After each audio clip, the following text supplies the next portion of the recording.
The stupid conspiracy theory is legit an endgame drive for some of them now. They really want to survive and get to higher levels just to confirm whether the moon druids actually exist.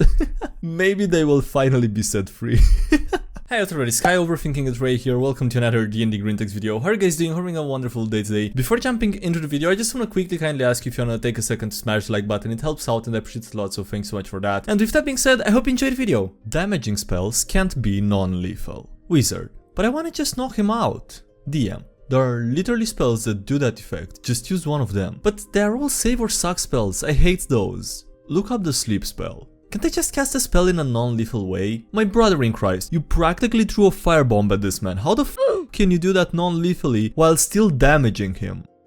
Intimidation. DM, pack of 12 bandits with pretty good gear ambush you. Cleric, we should try talking them out of it, we don't have anything to heal. Bard tries and fails to intimidate with charisma.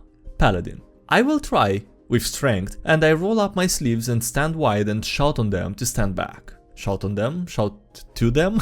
DM visibly excited. Roll strength. Paladin rolls a 19. Enough. All bandits flee to the forest, terrified out of their mind. Paladin asks, how is it that good? It wasn't even a 20. Well, you rolled up your sleeves, says the DM. Paladin is clueless. And? Well, you were wearing plate armor. I added a few points for that. Okay, that turned out to be actually more intimidating than it was supposed to be somehow. Yeah, if you're able to do that, that would be extremely intimidating. The Moon Druid landing has to be real. Bimmy, DM, running another solo game. Sorcerer player really likes to use catapult. During some combat, the sorcerer wanted to catapult a big wooden log. It would be too heavy for the slot available, unfortunately. Bummer, but combat resumes and is concluded. The players in this world know, in character, that the people of the elder past could do ridiculous magic compared to the present. So, right after that combat, I made a joke about them upcasting catapults so hard that it could throw objects into outer space. Haha, funny joke, no unintentional foreshadowing here. Session continues. For some reason, we end up talking about long-range teleports, in example, 5th or higher level. And because this is the same world as the eco-friendly Arcanist post, that is unknown. These are probably the only ones who could still do that kind of teleportation. Sorcerer's continued curiosity leads me to pull the curtains a little bit and comment on how druids are probably the only ones who could still get that kind of teleport because of how they learn magic. Sorcerer tries but can't remember the name of those 3 teleports: Tree Stride and Transport via Plants. I'll leave the screenshots if you want to read them. Tree Stride is pretty standard and slightly off the limit that he knows. Now, if you haven't truly read the Transport via Plants spell before, you would be on the same foot as I was before this conversation happened. Read the spell again, but now very carefully, and add the Omega Upcasted Catapult trademark. Cue some fantasy forest lore background music. In ages now lost to time, there was a small druidic circle, the Circle of Olopa, devoted to lunar worship and precursor to the Circle of the Moon subclass. A circle of druids that sought to tighten their connection with their divine, and once sent a field of magic-reinforced giant trees to outer space through a powerful catapult ritual. A plant-based missile barrage against the moon, if you will. Many trees were lost. A fated one, however, landed. The Olopan leader beckoned his kin.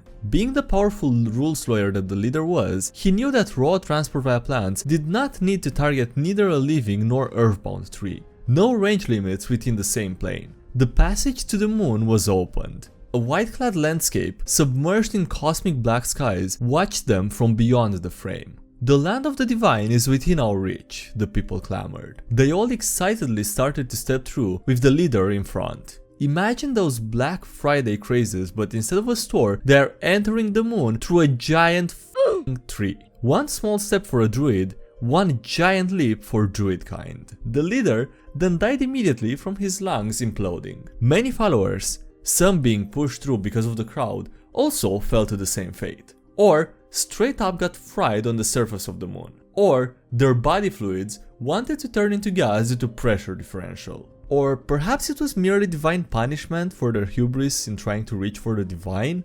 Definitely the space vacuum frying and fluid into gas.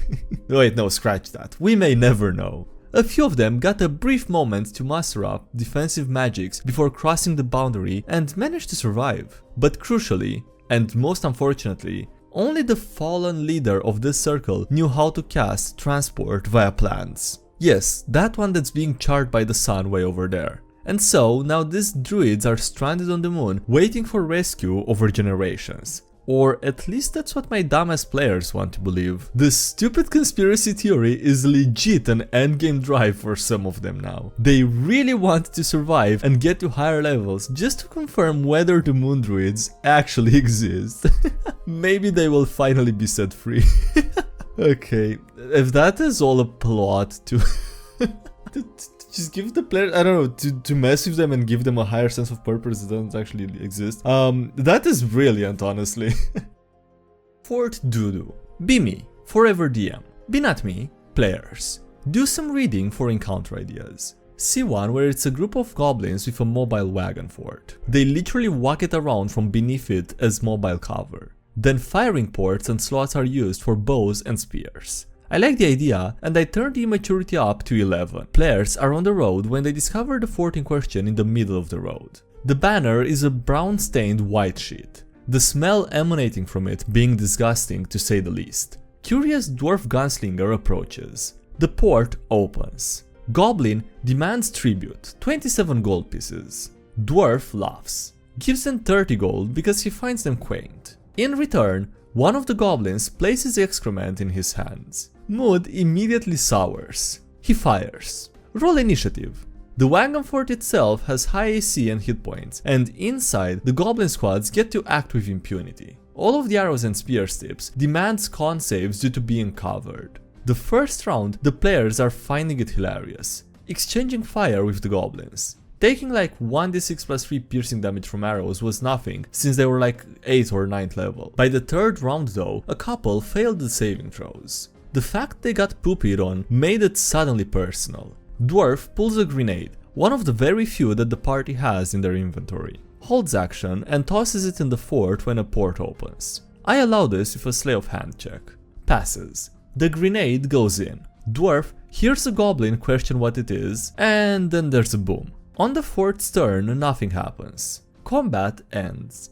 Dwarf climbs into the fort to get his 30 gold back. He's met with gore and excrement. Immediately climbs back out. It wasn't worth it, he says. Years later, players still bring up Fort Doo-Doo as one of their most love-hate encounters. That way when I'm going to bring it back against them in the current campaign.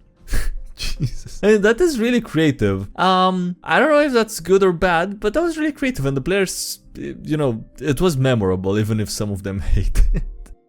Today in D&D science class. Be me, GM. Run a war campaign for teens. Kids are chaos gremlins, but better than last campaign. Decide that today they're going to learn a lesson. They land on a beach with black sand. They correctly identify that this means the island is or was volcanic in nature. Delve into the jungle, really digging the exploring. Come across some weird plants. Player decides to eat one rather than identify it, which they could.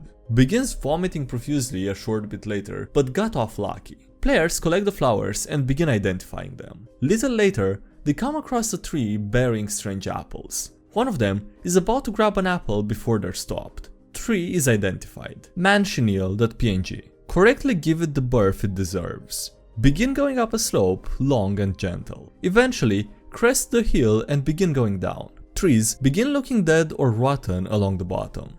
Dead and rotten parts creep higher the further downhill they go. They see a bird ahead acting strange. Fighter bends over to pick up a rock, ignoring the creeping height of dead plant matter. Trap card activated, that MP4. Fails the save. Unconscious, the party heals him. He inhales deeply again. And see the above. Party thinks to drag him back up, taking damage in the process. Ranger opts just now to inform them that this sometimes happens around volcanoes. Ranger is played by the player in the chemistry class. Top kick, okay. It's better when they feel bad about it. Be me, forever DM. Be not me, players. Be a story from long ago. Party is essentially in the Wild West. 2 fighters, a rogue, a wizard, a cleric and a barbarian. One major city near the coast and then a vale full of orcs and monsters and such. long trade route between the city and other settlements. Players are coming back to the city from a job. In the evening, see a carriage off the side of the road and a fancier overturned carriage near it. Players approach. See a group of loosely armed and armored individuals around the campfire. They stand up and grab weapons cautiously. 2 older men and then like 4 teenagers. Players insist they are friendly, just traveling back to the city. Get welcomed to join the fire. Talking. The NPCs tell the players they used to be farmers, but after an orc raid they lost everything. Kids lost their moms, and the 2 older guys are brothers, with the twins being their surviving kids. Players feel for them. NPCs explain that they found this carriage sticking out of the sand and excavated it. Found dwarven goods from long ago, including a fancy axe. Older guy shows the axe. The players look. It's clearly made of mithril and covered in runes. The wizard casts detect magic, with magic being confirmed. Fighter feigns being impressed. Looks like a solid axe. Mind if I give it a hold? The NPC is tense, but ends up handing it over. After a brief moment looking, the player dashes.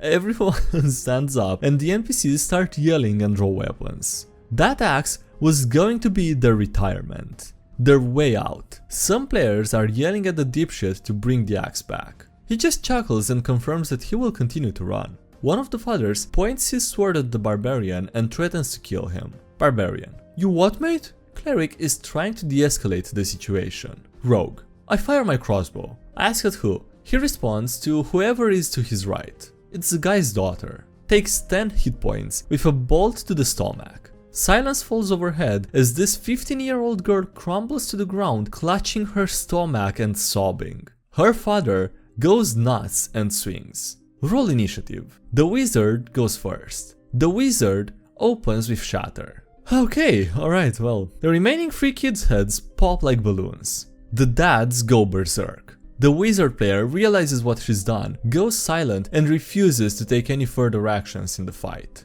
Cleric spends the entire time trying to save the girl shot with the crossbow. The rogue decides that maybe this wasn't a good thing and stops fighting. The fight becomes the 2 dads versus the barbarian and the fighter. One dad chases the fighter, claiming it's all his fault. The barbarian executes the other. As the final dad is chasing the fighter, he's taking shots at him with his longbow. When finally in melee, I detail how the dad is bloodied and basically standing up to sheer hatred. Fighter: I finish him off with the axe. He drops, and silence befalls the battle. The cleric player starts yelling at the fighter and rogue. Rogue shrugs and thought, we was fighting. Wizard just glances at the dead teens. Fighter: well, it happened. May as well take what's left. The party begrudgingly loots. The remaining girl managed to survive but was unconscious. Cleric: we need to take her to the city with us, she'll die out here.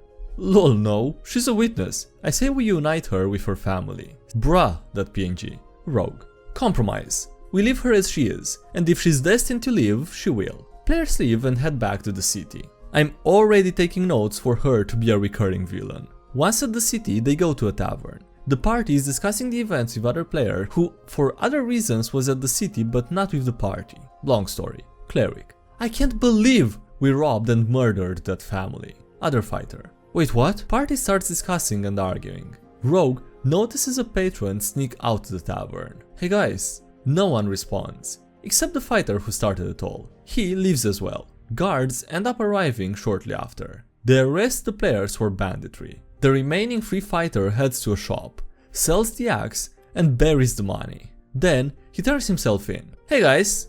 He gets glared at in the cells. My face when I wrote that encounter fully expecting that the shithead would steal the axe and do all of that. Forever DM. Oh god. Dude, that was a lot to take in. That was a really asshole move from the entire, well, not the entire party, but like they really, I don't know, got put under pressure and didn't know how to react in time, I suppose. Okay, well, at least they got what they deserved. On that note, that's it for today's video, so thank you so much for watching, I hope you enjoyed. Don't forget to leave a like if you did and subscribe for more if you haven't already. Also thank you to everyone supporting the channel on Patreon as well as on YouTube, I appreciate a lot, so thanks so much for those. Links below if you can check those out, as well as links to social media, Discord and everything else. And yeah, that's it, thanks so much for watching, I'll see you next time, have a great day, bye!